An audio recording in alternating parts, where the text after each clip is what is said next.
just caught up with my buddy Shaun and Adrian, obviously, XY Advisor.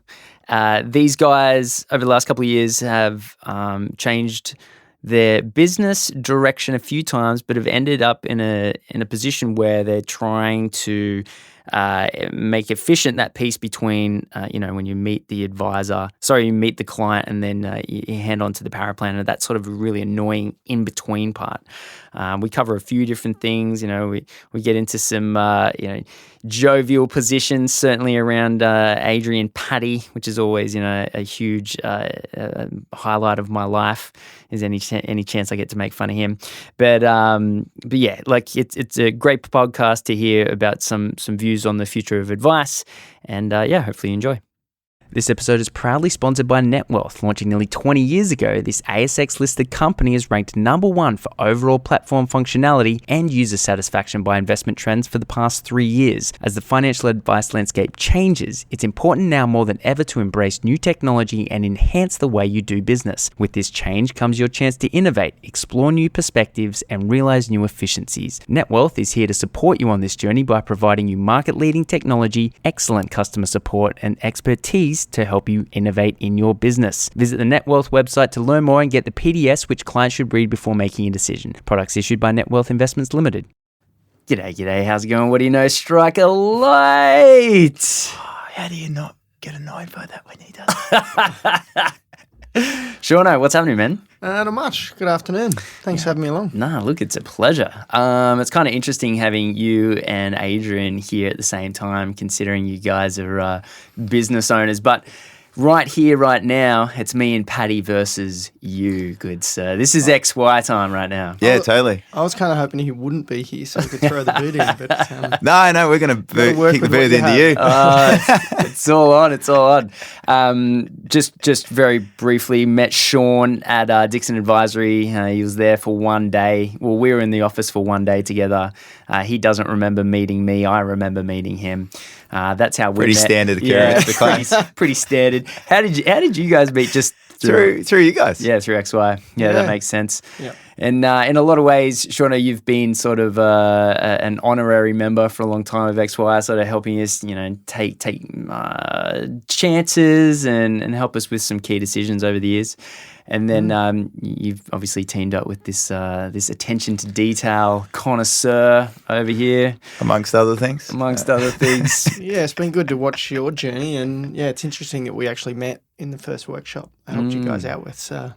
Yeah. No, actually, let's focus on Patty for a second, okay, because it is interesting. It is interesting because Patty, if you think about it, when you kicked off your financial planning career, actually, it's probably like a decade ago. About the same as financial services. Yeah, that was a while ago. But financial planning about the same time as you. Yeah, and I said to Adrian at the time, I was like, mate, you just need to make every mistake in the book because he doesn't learn off anyone. But in 5 years, you'll make a good business person. And look at you here, mate. 5 years later, and you still suck. I was wrong.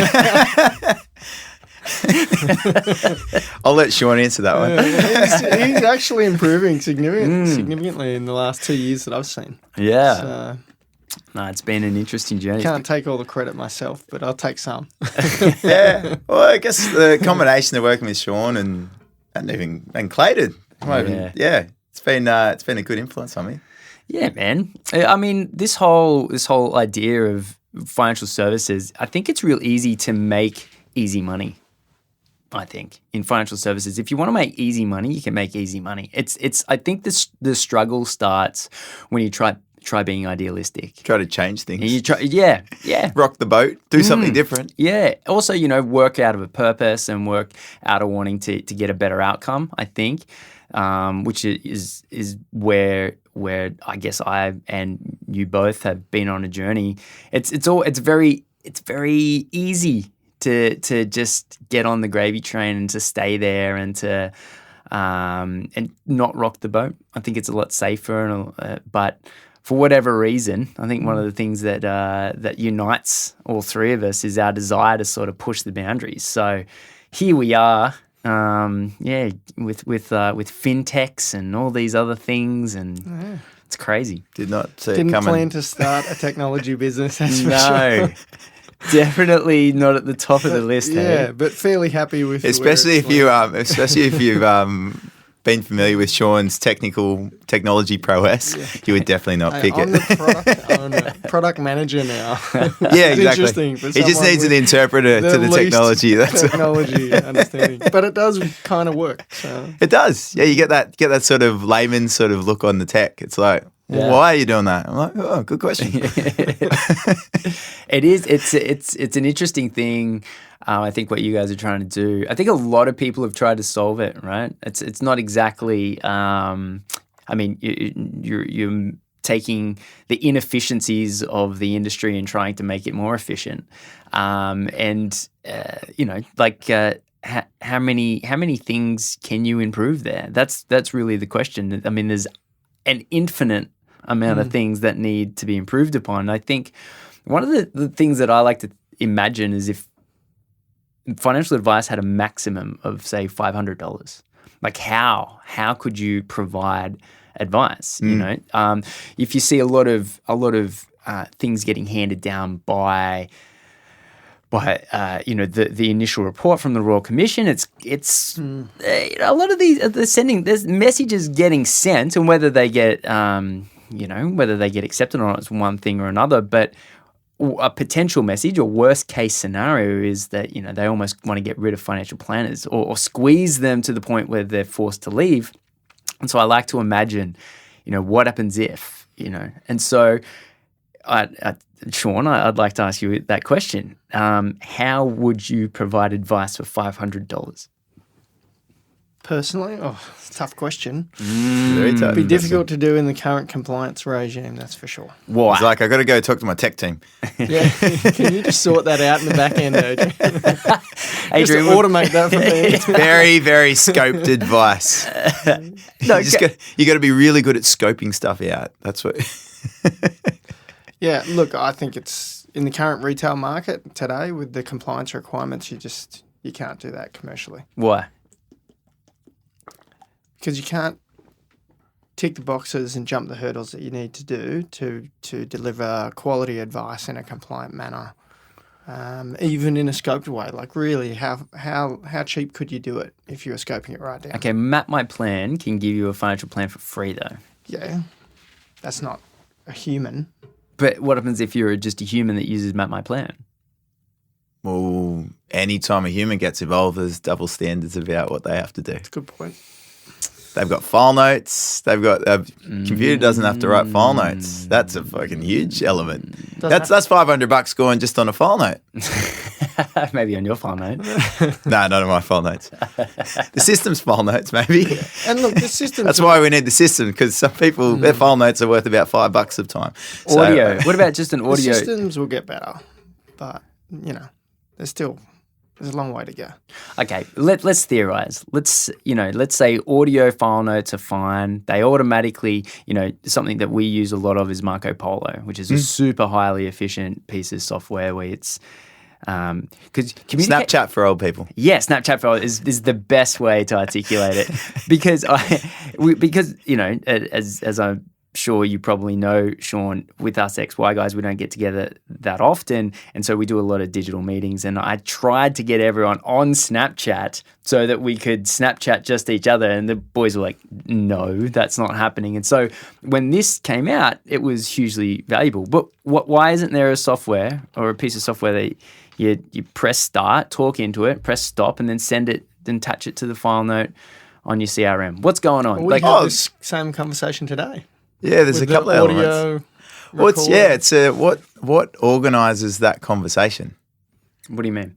So I know a lot of advisors are really good at actually. Some of them have like a script that they do after their meeting when they take their notes, and and they punctuate it in a way that makes it organised. Mm-hmm. But a lot of people aren't capable. Me, for one, I would be horrible at actually. I just can't do it. You'd be a rambling mess. Exactly. You end up with this fucking file this output that actually doesn't match the advice. It doesn't match Or the needs. It doesn't match the needs. You're probably It doesn't tick compliance. It's just a useless. You probably start audio ordering coffee. Was this how I order coffee? We're like, What am I doing again? Are we going to the pub? Wait. So anyway, so it works for some people, really good for some people, but like it's not. There's no even bouncing ball. Well, there's no bounce. You can bounce through the ball, but even going through that process that's Okay, I'm going to call that out. Why couldn't you just have a record? Hit start, and it asks you the question on the screen, and then you press and then you press the button, and then it goes, "Here's the next question." You answer that. Answer. Stop. Send. Well, that's what some people do, and you can. But at the same time, that's almost a duplication of things as well. Okay. So if you're doing it at the same time in the meeting. Right. So if you're just recording a meeting and adding that as a file note. If you can organise a meeting to be a single capture, whether it's digitally in terms of written or like capturing it like buttons of data that you're just selecting, making choices within a meeting with a client, combined potentially with audio at the same time, that's when you're going to hit. If you got 1 hour and 1 hour completes what needs to be done with an advisor, it goes off to this mythical magic machine that just automatically does the advice. Mm-hmm. The advice pops out, or even you press a button just 5 minutes towards the end of the meeting, going, bing. Yep. Which is quite possible coming into the future. Well, why hasn't that happened yet? I've heard so many people talk about it over the years that Products are right. They fuck up the process. Right. Because if F-bomb. you had, Are you allowed to do that? oh, we said we weren't going to swear anymore, but maybe we've changed that. I'm a guest now, or am I interviewing? No, you're definitely not a guest, but we let the occasional F-bomb go. I just felt really strongly. We've about stopped that. drinking beers. We're on the waters. That's a huge. That's like that's next level. Is it's just the correlation with Ben being here or not being here, really. Correct. But why is the product and the data. So if you can assume you have the data when a client, so you get a full data set before the client comes to see you, then you have a full scoping / discovery meeting with the client and get all their preferences around what they'd be prepared to change in their life. And you've got all the data points that would go into advice, and you didn't have to deal with product. Then, or if you had all the product information at the start, and the information you were checking it against, or that the system reference was accurate, and so basically, just if you can scope product out of a piece of advice, you could punch it out, and then Makes it a lot easier. right. And well, that's the Map My Plan setup. So they're not working with product. That's why it's a bit easier to sort of right. Well, why don't we have something like this where more people have access to financial plans that have no product attached to them, and then for the people that want their product attached to them to go back to the same advisor, and then you just pay more from there. Well, there's definitely a lot to do. That's a lead gen, right? But the thing is, one of the biggest thing is most people want you to execute, and if you're executing and touching the implementation of their advice, right, you're associated with that product. So, Yep. No, I'm not saying don't get it done, but why aren't? No, I mean, but like, I don't think you could really perceive that as if you're making a recommendation and then the client says, "Oh, yep, go use that product." Yep. A lot of the compliance frameworks aren't necessarily tied to that, and actually, the way like ASIC or whatever looks at an advisor going, "Well, you let that happen, you're responsible." What do you mean? Well, so you give advice strategically, and it says this allocation, these contributions, all stuff that's got nothing referencing the product, and then the client goes, "Oh, well, actually, yep, I've just picked the product. Can you go and implement that?" The fact that you're letting that happen is no, I'm not suggesting that. I'm saying everyone gets this low-cost advice, which is a financial plan, and then if they want additional financial advice, they come back for product recommendations. Right, so you're not actually tiered offer. Yes, you're not taking on their suggestions. It's recommendations, but that costs more, and then you're paying maybe extra for execution or implementation, or factoring in their existing product suite as part of because that's where a lot of the cost comes into play. Yeah, is comparing products that aren't consistent, and then comparing ones that you're not going to end up choosing in anyway, which always is the weirdest thing to me. Well, it I've considered these 10 other options. Is that when you've got a single option APL, Clay? The answer is Always XYZ.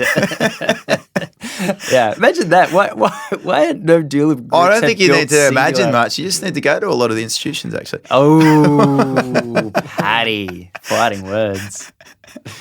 So, Shauno, anyway, you're the guest for today. But I love that concept, Clay. What about a tiered option? And like Yeah. some people are playing with that around the cash flow space. They are. That's how they're sort of, it's like tangible, but out of the, because when you first started doing cash flow, one of the big benefits is you could do, I guess, the strategy.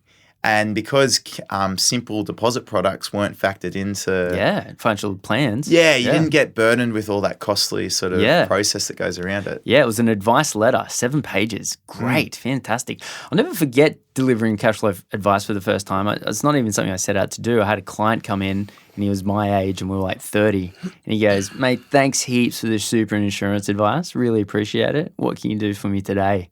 I remember just going, oh no, I can't answer nothing.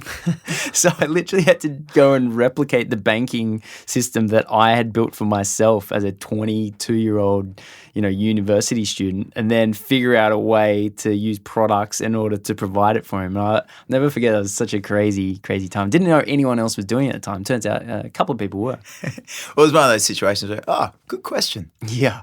Let me come back to you. Yeah, exactly. I wasn't taught how to do that. But you tapped out of advice, Shaun, a while ago. Yeah, so I started my advice career at Dixon with you. Spent about 3 years there, focused mainly on insurance, and then after a short stint in the Sydney office, jumped day. ship. Yeah, Is that when you met Clay? You're like, I'm out of here. Yeah, wow, this place is really going downhill. Going backwards.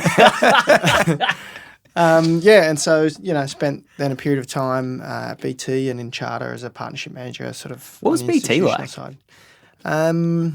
It was an interesting business. I mean, they've played in that space for a long time. They've got a lot of legacy history.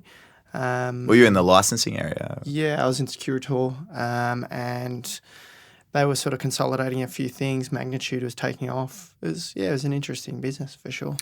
I've been dealing a little bit with licensees recently, doing some work with Advisor Ratings. Shout out Advisor Ratings, and these guys are putting together some services and offerings for licensees, and super interesting. Going through all the licensees, hundreds of them, right? And all of the big ones, basically all of the big ones, are aligned to a product. You've got Synchron, and it used to be Dover, but now Dover's gone. So Out of the sizable. Yeah. Yeah. There's not many over 100 plus. I was blown away by how overwhelmingly products are tied to advice channels. Yeah, Blown away. Partly from where all the profit has been for a long period of time, but also acquisition from those guys over time. Yeah, buying up and integrating for sure. Yeah, you sort of go down the line and see some of the smaller ones, and they're still owned by these. It's going to be interesting. What do you think's going to happen, man? Oh, it's a tough question. If they do decide to make changes and sort of start to push away that vertical alignment, it's gonna have to happen over time, and there's gonna be a lot of friction as that process takes place. So I don't want to speculate, but if they do make that call, it's going to take time, and it's not going to be easy for anybody involved in those businesses, I would think. One of the conversations that's doing the rounds at the moment is whether to get rid of grandfathered commissions, which I think is a little. I mean, I feel like that topic was settled, back at FOFA. The options on both sides, get rid of all of them or just remove the accrued default amounts, the amounts that, they'd never had an advisor attached to it and they'd never made a decision. They were clearly dormant. Sure, they're gone, but then about 80% of the industry fell into this grandfathering arrangement. And now that's getting re-looked at again, I think if the change happens there, it's going to be mayhem. It's surely. It's huge. Surely. Pandemonium. My understanding is It's already causing, the prospect of change is causing a lot of. My understanding is it was deemed to be unconstitutional at that point in time. and that's now being reviewed again. And that's to due see to whether the that's the case. contract, right? Yeah. the Yeah, nature which of the which contract I've always said that subject aside, there is a contractual obligation. Totally. And if the government is coming in to change the conditions of that contract, who gets left with the bill? And I would obviously like to see that the advisors are not left with that bill. But like, why punish the advisor worth maybe $1 million when there is a multi-billion-dollar product company that walks away scot-free? That I would have a big problem. I don't think anyone's walking away scot-free out of this whole process. Yeah. Relative, and I don't know, there's a lot of David and Goliath activity going on, I think. And there's one side of the argument that's quite clear in terms of the intent and what they're trying to do. But the other side of the argument, and I'm not an expert in it, but there's a number of issues. So there's a constitutional one. Yeah. There's the makeup of a lot of those old products. You can't just turn off the commission and have any impact to client whatsoever, because this they're is not the whole of structured life they're stuff, not right? structured in the way that they are today. There's CGT implications for moving clients and all sorts of issues popping out. Think of that. And so, how do you? You got to How do remove CGT. Well, since we're changing the constitution, ripping up contracts, let's have a few special clauses. Imagine that. Yeah, and a lot of people have got a strong position one way or the other.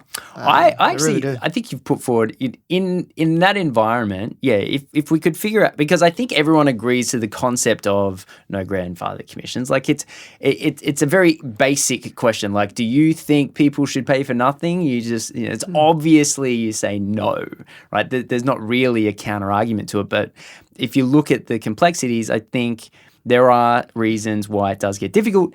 So let's try and figure out a way to achieve both. I think there definitely is. If you gave it a 4 to 5 year time frame and say, these are the core issues that are creating the problems, this is how we're going to solve them within this window, I think we could actually get it done and achieve a good outcome for everyone. But just to simply say, it's switched off.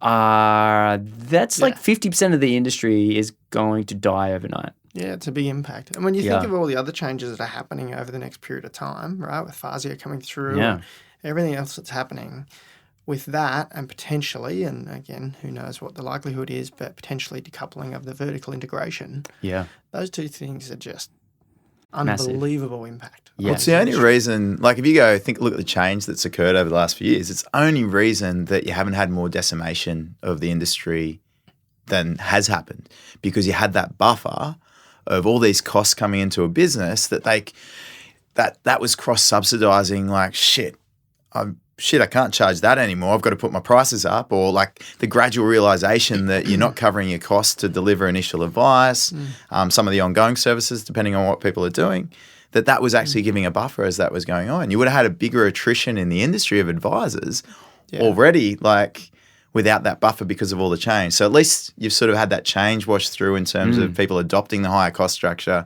adopting more fee for service. Higher fees, which isn't great for the consumer, but it's just got to be done. At least the business models have stayed intact. Yes. Or sort of become more sustainable. And then... But even some of the bigger businesses are struggling with margins, right? Like not everybody. There's some that are killing it. But I think it's something like 2/3 of the industry are 1 or 2 advisor businesses in terms of advisor head. It's massive. And so what happens to all those little guys in a world with all this change and cost pressure, and you pull that rug out, if that's something that that's the norm to their business. So that's a real challenge. And again, to the purest point, yes, no one wants to charge people for something that they're not getting, but it really isn't that simple. And it's going to be really interesting to see how this plays out, for sure. Yeah, there's a huge opportunity for the people that, there are companies, advice businesses out there that don't take a scrap of commission, right? Whether from grandfathered investments and super, or even new insurance policies, and they're going to be absolutely fine with whatever happens. They're typically rather expensive pieces of advice, though. So while I have a lot of appreciation for those business models, and I'm super stoked that they exist, and it's great to watch them, as sort of, the epitome of what advice could be with the coaching and everything else around the financial planning and the behavioral change and support and giving, a lot of advice beyond what is monetarily. However, it's super not affordable for everyone. So you've got a very small subset of the population that can afford to do it. So I think there's, as we've just spoken about earlier today, I think there's a huge opportunity for new style of advice to come out for the masses. And I can't wait to see who ends up doing it. Hey, you're painting a rosy picture there, Clay. All right. So talk to us a little bit around the thinking of Advice Revolution, because if we go back, 2 years ago, the three of us were sitting around and, I had this idea of I wanted to do something. You guys had an idea of actually, it was more you had an idea that you wanted to do something.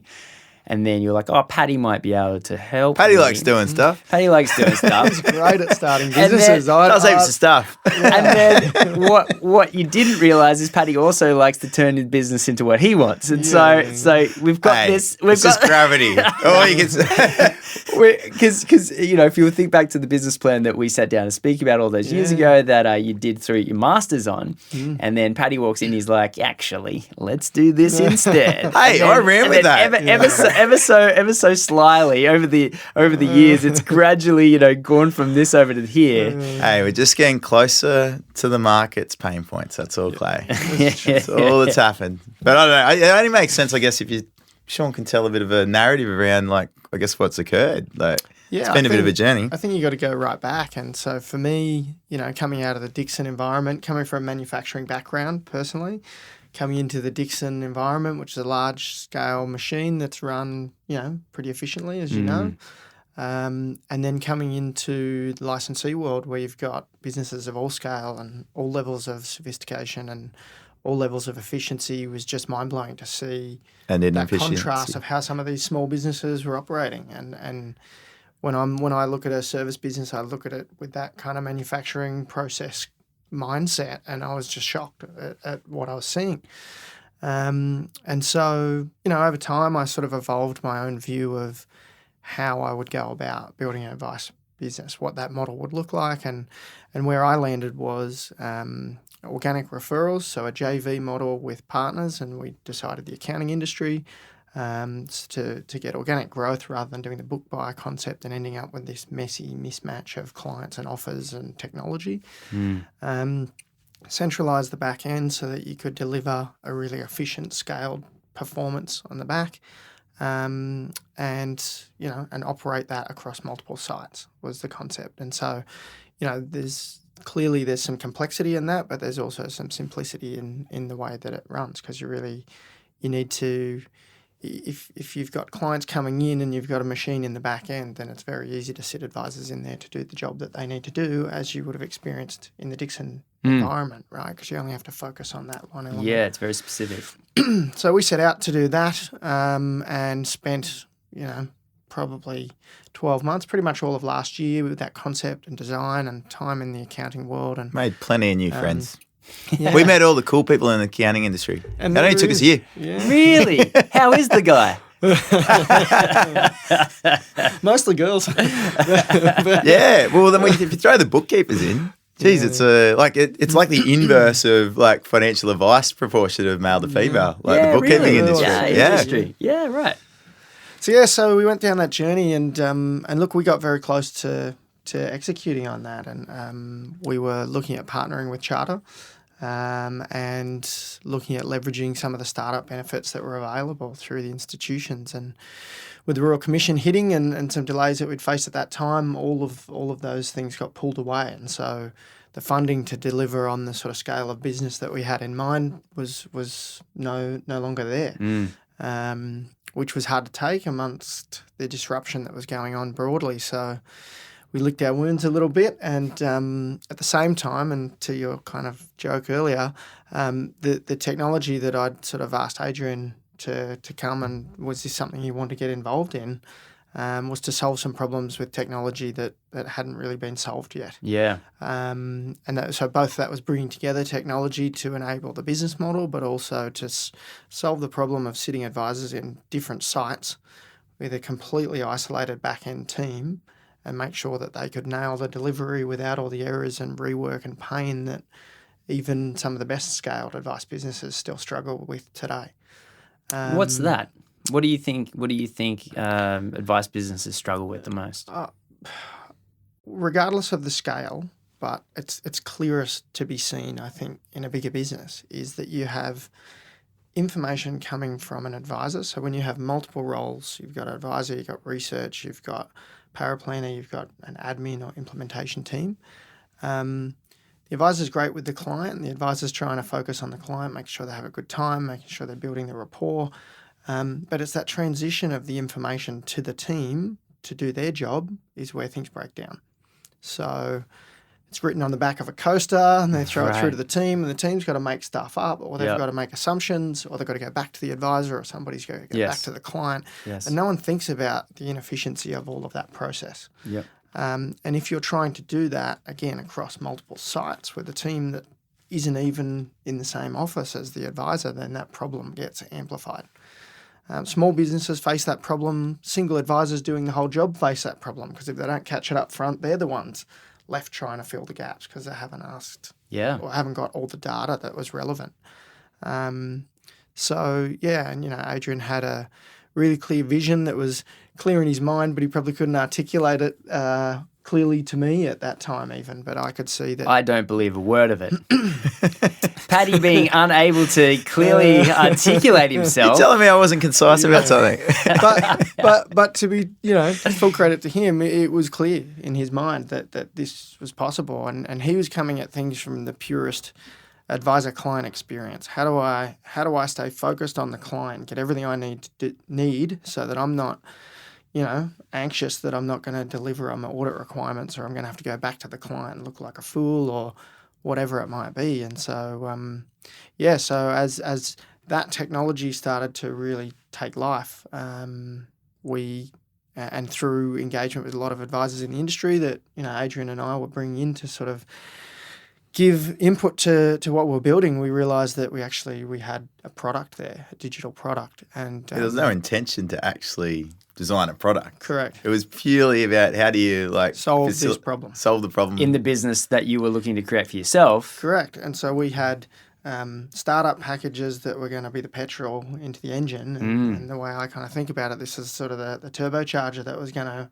really get the performance out of the business. And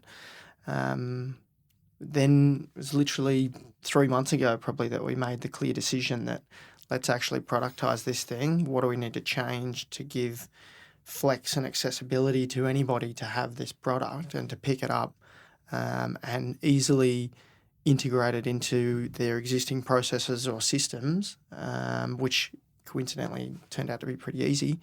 Now we're probably looking at Q1 as a product launch. It's quite funny actually, being as close as I am to you guys, but also just on the outside of not knowing the day to day. It's been hilarious over the years listening to what it is that you guys are doing. And then at some points, I think I understand, and I reiterate back to you what it is. You're like, no, Clayton, that is not it. You're dumb. And I'm like, well, notwithstanding that possibility, what you're talking about is very hard to understand. However, what I will say is now it's not that. Now I get it. Now it's essentially we started biting less. Like trying to chew more than bite off more than we can because chew. I mean there were so many different iterations of it over time, and but what's actually really nice about it is it's the business that Paddy started like about 5 years ago. This back office business that he was very dedicated to getting off the ground, and now he's roped you in, digitized it, and now he's like, ta-da! I finally did it. Doing it. I guess, yeah. It just I love how focused you have been on getting this done, and you're like, come hell, or high water. It's just pure frustration sitting there going, this is fucked. Like, why does it have to work like this? Like, pretty much. And that's like everything's. It's like, what would I loved as advising like to have? What would have made my experience like more enjoyable? Yeah. It's pretty much answering those questions. And in the experience of going through this, I literally remember sitting down at the PAV with a blank piece of paper and going, all right, so what is this thing? and watching his mind kind of click over. But, what's been really interesting, and I think the reason why he's been able to achieve what he's achieved in the build is, he's clearly got for anyone who's done HBDI, he's got a very strong yellow big picture brain. But it's countered by a very strong green detailed it's the brain. weirdest combo. It really is. And it's not always the most efficient, effective. Yeah. It's You're constantly being torn apart. I think this is why he just adds alcohol most of the time and things make more sense. It sort of brings me in between somewhere. But it's a really interesting space in particular, I would think, in any technology design, because you have a vision, you're seeing where things are going, you focus on the people and how the experience is going to land, but then the ability to go into detail that my eyes literally glaze over. Yes. In terms of the technology decisions and the detail that that's required. And another learning for me on the technology space is I just thought that when you wanted to solve something, you just had to find someone who could tell you the answer for that thing. But people have different views on how you could solve that problem. Really? And so without having that polarization, how would you be able to be strong enough to make the call on which option to take? And I think that's been really powerful. Crazy thing I learned about very recently is tech guys, about 50, they've done a few studies on this. I'll preface it by talking about another study. Something like 50% of people think they're in the top 10% of drivers. You've heard that sort of statistics. So 50% of tech guys think they're in the top 5%. So more amplified. They're an arrogant bunch, aren't they? And so whenever you talk to a tech guy, he's always like, mate, I got the bloody solution, and this is exactly how it needs to get done. And they're always so self-confident and self-assured that I get sold. I'm like, well, this guy knows what's going on. Well, they're bloody I smart. clearly don't. They are very smart, but it's a different type of. It's a weird sort of thing where a lot of tech guys think that, and they all look down on, business guys, right? Like they all have this sort of cloaked disdain for what it is that we're trying to achieve, and they're very convinced that they have make up your mind. Stop changing.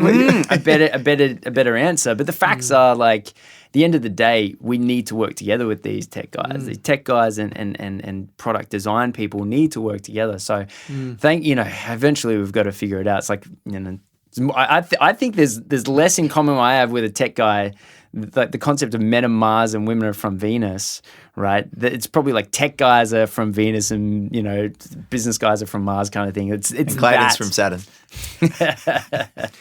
Yeah, but along that journey, I just can't imagine how we would have been able to make those calls effectively without that kind of polarization that he's been able to bring to the table. Yeah, it's a very nice thing to say about Adrian Patty. I've got plenty of bad things I can say about him. I told him that'd be good. Let's stick with that. And you're focusing now full time on this, right? Except for your work that you're doing in XY. Yeah, it's decided to get serious about it. Really, it's sort of like I guess one of the biggest things about like if we talk about this journey that we've gone on, we started like we start with me doing quite a few different things. And then getting together with Shaun, and Shaun really likes ideas as well. Like the poor guy, he loves an idea. So I'm there sprinkling all these ideas on him, and he's like, yeah, I like that one. Not so much that one. But the problem is you load him up. Cull them down. You load him up with a few ideas, and there's enough there that stick that I'm like, oh shit, what have I done? What have I done? Like, it's like, is this my fault? Or has he just been like, I don't know. Or is this actually a good idea?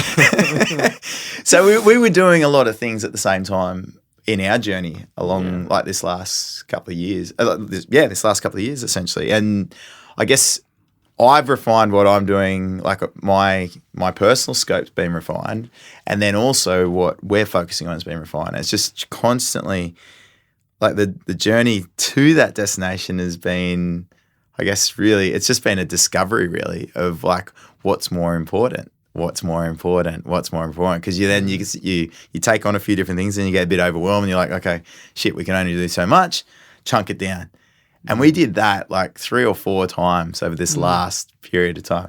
It would have helped maybe if we did it a bit quicker sometimes, always the case. Yeah. But like being able to go, the reason why we're at the front of the engagement with the advisor and the client is that the advisor is the most expensive component of the advice. I got a difficult question to ask you guys, right? Obviously, you're a startup and you got a million things to solve, and XY is no different to that, right?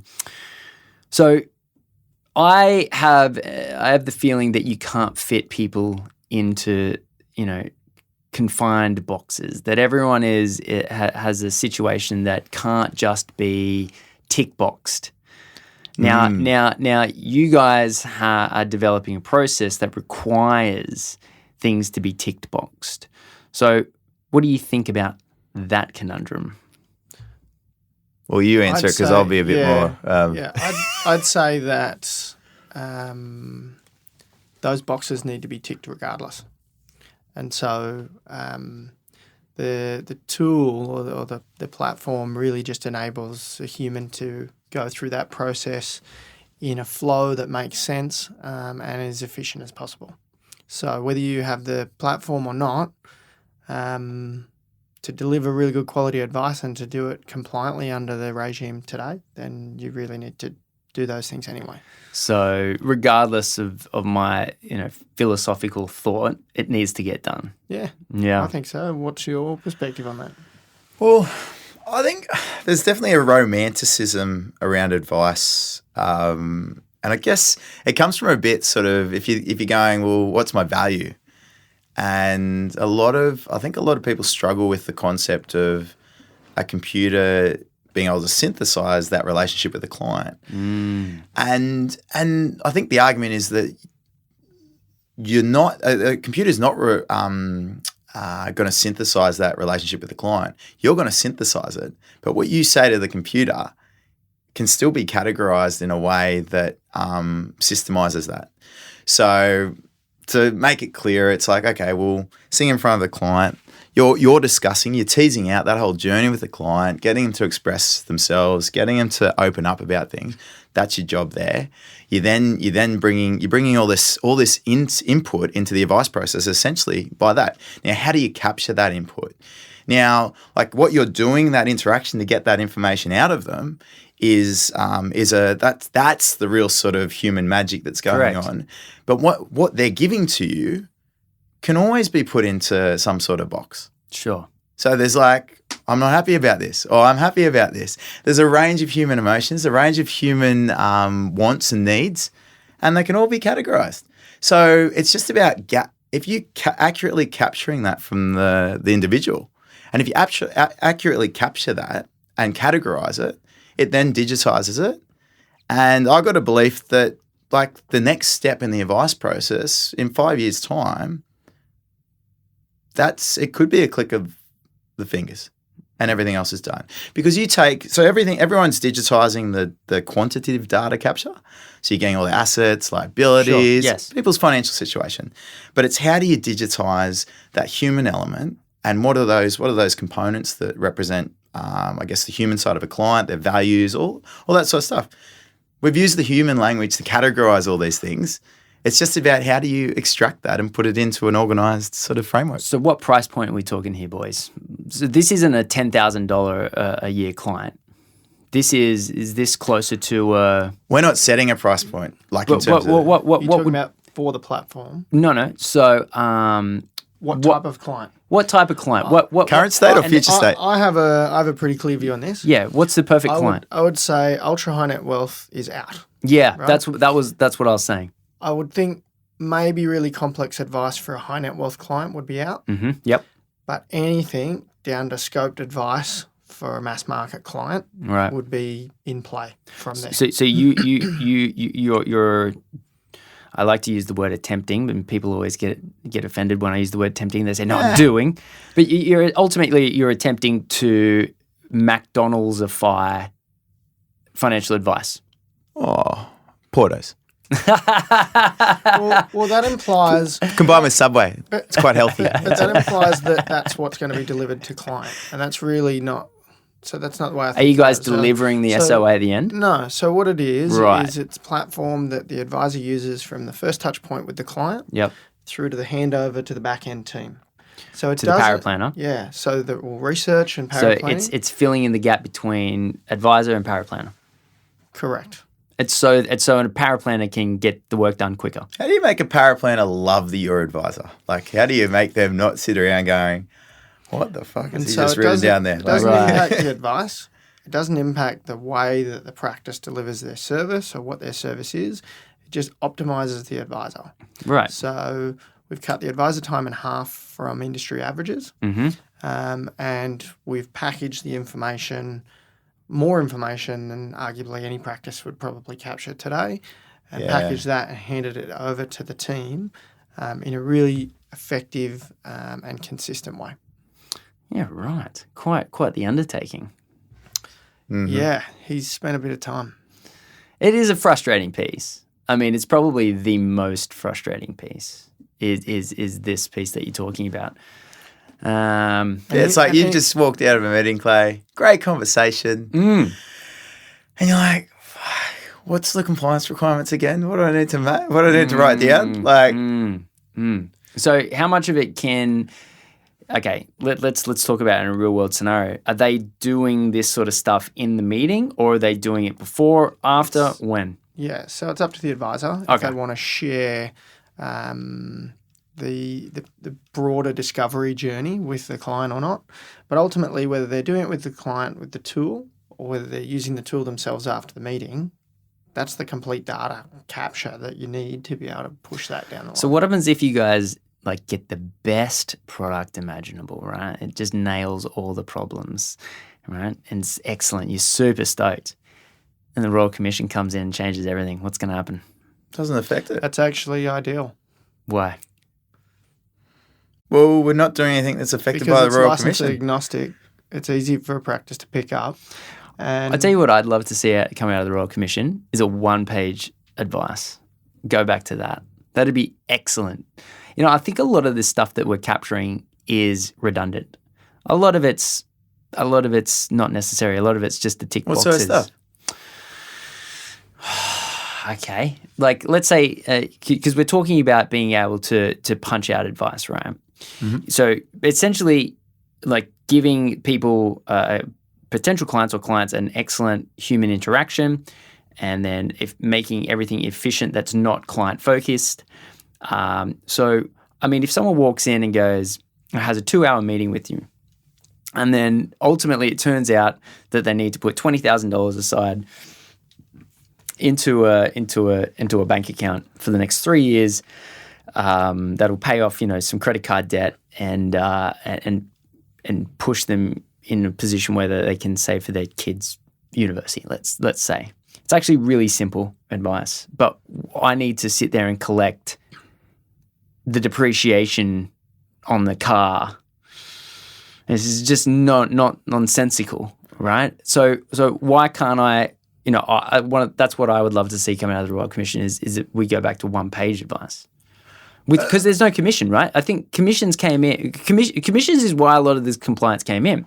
But if we remove not only grandfathered advice and then insurance commissions as well, grandfathered commissions and insurance commissions, then you end up in an environment where there's no commissions, right? Why should we have to create more than one page of advice? So I'm hearing two things when you're talking about this, and there's two, and they're sort of being mixed together a little bit. Now, the one-page advice, amazing, fantastic, Yes. great, let's do it. Let's do it. Because all that represents is you can take a shitload of data, but what the client actually wants to do, what you're recommending, should be able to be said on one page Yes. for all advice. Yeah. The actual, Not like the all implementation gets more complicated, Yeah. but a lot of advice. If you don't have to rationalize why the advice was there, Yeah, and you're correct. just saying what needs to be done, Yeah. and a simple why and what outcomes expected, Yeah, it should be one page. that'd be awesome. Okay, so that's the output. Yes. But it doesn't mean the input is simple. And the thing that dictates that is what the advisor is supposedly meant to be doing. What the data is being collected. No, that dictates what data you collect. So what is an advisor and what are they meant to be doing? If an advisor's there and they're responsible to analyze a complete, and this is the best interest duty environment. Yes. They're meant to look at the whole situation of a client and identify risks. Yes. We are risk assessors with the current environment, the way we're perceived. That's an interesting or the way to put compliance. it. So if you don't actually look under all the rocks, you can't put your hand up going, I looked under all the rocks and... But that's what I mean. Scrap best interest duty. Well, that's the issue. It's got nothing to do with products. It's actually, the issue is products that's going to be cleared up by... I think, remove... Okay, fair So enough. it's all about actually the commissions breadth of what advisors and- are responsible for. But I think best interest duty again has come in because of commissions again. So if you can get rid of commissions, then get rid of best interest duty, get rid of a lot of stuff because there's nothing competing for the best advice, right? Yeah. You don't need to legislate best interest because only the best interest is the only outcome that's fathomable unless you've got an absolute prick as an advisor. Like that's the only thing that can't account for it. Well, no, it's definitely best interest is that's the concept, but it's also it's also risk as well. Like just even if you take best interest out of it, legislative risk litigation risk. Because if you're sitting with a client and you haven't asked those questions, arguably you should go, well, actually you don't need best interest duty. That would actually just define what's important. But if you go to an accountant to set up a company, they don't say, is opening a company the best thing for you? If I go to a lawyer and a solicitor and need them to look at my contracts because I'm about to exchange on a house, they don't go, should you really be buying this house? I feel like we're overcomplicating because based on commissions. And then once they're gone, we should be able to... The demands on the advisor are completely unreasonable. Correct. There's no other... Even doctors are probably the closest thing to covering the breadth that advisors cover. But the demands on them to expecting them to know everything around like someone's medical situation within a certain environment, they've got a huge support team that supports them. So they don't even get that expectation. Advisors are supposedly meant to be able to be across everything. There's no one else. I don't think anyone, like doctors are the closest, but they've got a huge support teams that support them. Or maybe GPs are probably a similarity. And you know how hard it is for GPs to pick up on stuff. They've got to refer out to specialists all the time. So, I reckon they're potentially asking too much from advisors. Yeah, I think it's huge. Something that I learned the other day is how law firms put together. Everyone's individually licensed, but then works as a cooperative within it. And then you chuck your fees into a pool, and then the partners take their amounts, and then the lower ranked lawyers get their amounts. And it can be a little bit difficult because you can upend and move and take clients, and it does get a little bit ferocious there. But for the practices that can sort of with an iron fist rule it and control that downside from happening, it's a very interesting way to see it. So I see similarities in the law field for the future of advice, and definitely I see the similarities with advice in medicine. I think you do have the GP, but you do have the specialist, and it's going to be interesting to see how all advisors end up working together in these individually licensed environments, and hopefully just giving a couple of pages of advice. And that is, gentlemen, my idea of the future of advice right there. The 2-page advice document. One or two pages. First said by Clayton Daniel in 2018. Never actually eventuated. We'll see. If we can do anything about helping the outcomes of the Royal Commission, that would be awesome. But anyway, gents, it is a Friday afternoon, and it's probably time for a sneaky cold one potentially afterwards. I know we've got another interview coming up right now, but Shaun, always a pleasure to have you on, man. This is Thank you. second time or third? Second time. I knew what I was coming in for. Yeah, I probably would have been a little bit nervous had I not ridden shotgun for Vic last time. So, knew what to expect. Adrian didn't throw you under the bus too much, so it's a good outcome. All He right, didn't mate. throw me under the bus We too much. traded off for me to paint some of a rosy picture. Yeah, He said I he'd saw go it. easy if I Yes. delivered I all was that, wondering you why know. that was so nice before. And Shaun, if people wanted to find out more about what you do, Correct. Great question there, Patty. Yeah, so we'll have a presence at the FPA conference in the next couple of weeks. Cool. Get to hear Adrian's voice doing a couple of sort of 10-minute pitches in the fintech The zone. chainsaw. How's it going? And we do public demos, so you can register on the website if people want to come in. That's probably the best way to really understand the tool. Yeah. They take 60 minutes, and I think everybody who's been involved and seen what's there has been really interested. So certainly would suggest that'd be valuable for anybody who wants to know more. Awesome. Well, mate, thank you very much for coming in. Thanks a lot. Cheers. Cheers.